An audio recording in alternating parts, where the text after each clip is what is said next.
Magandang araw! Samahan niyo ako guys. Ayan, gumising ako ng umaga, alas 6 ng umaga. Kailangan kong gumising ng umaga kasi nga may lakad ako na pupunta na importanteng gagawin. Fast forward tayo guys. Ayan, kakatapos ko lang maligo at nakapag-bihis na rin ako dyan. Nakapabango na rin ako guys. Sisimulan ko na rin mag-ayos ng kaunti dyan. Suklay-suklay lang, pulbo-pulbo. Ayan, nag-lipstick na rin ako. Pero di naman talaga ako nagli-lip tint guys. Bira lang ako gumamit ng lip tint. Hindi ako sanay. Ayan, sinusuot ko na ngayon sapatos. Pero madalang na ako magsuot ng sapatos guys. Hindi kasi ako sanay nagsasapatos. Mas komportable ako sa sandals tuwing umaalis ako. Gusto ko naka-sandals lang. Sinunod ko na rin gawin itong requirements guys. Inayos ko na rin. At chinek ko na rin bawat isa kung kompleto nga ba yung dadalhin ko. Para pag hiningi sa akin ay mabibigay ko ng kompleto. Kaya mas maganda na rin na i-check bawat isa yung dadalhin. Para pagdating dun sa pupunta natin na wala na tayo magiging problema. Ayan, paalis na ako. Sinuot ko na nga yung helmet. Kaya dapat kailangan doble ingat tayo. Lalo na nagmomotor tayo. Dapat maging safety tayo makarating sa pupuntahan natin. Ayan, dapat always wearing gears. Lalo na ngayon marami din ang huli na LTO guys. Kaya ngayon dapat double ingat tayo saan man tayo pumunta. Kaya ngayon palabas na ako dyan guys. Papunta na ako sa motor. Kaya lang may problema. Pagtingin ko dito sa gulong ng motor, sumingaw na naman.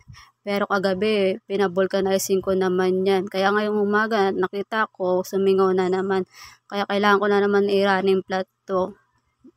Kaya nagbabaka sakali ako, nagpagas ako dito. Kung meron ba silang vulcanizing. Kaya lang, wala daw. Kaya naghanap na naman ako ng iba. Nakahanap naman ako, kaya lang ito, sarado pa kasi alas 7 pa ng umaga dito. Ayan, kumakatok ako dyan kung may tao. Meron naman tao, kaya lang may ginagawa din. Kaya ako na lang din yung naghangin dyan sa gulong.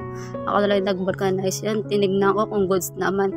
Ayan, goods naman. Pwede na rin i-running tsaka gamitin. Yan, pupunta na rin ako dun sa pupuntahan ko guys. Yan, naghihintay na lang ako dyan. Kaya lang di ako nakapag-video ng maayos dyan kasi nga bawal. Kaya ito muna yung kuha ko. Pasensyaan nyo na guys. Ngayon pala, pina-verify ko yung benefits ko kasi matagal na rin ako empleyado. Kaya kailangan na malaman kung okay ba yung benefits ko. Kaya pagkatapos ko nga dun sa ginagawa ko, dumiretso nga ako sa McDo at para kumain.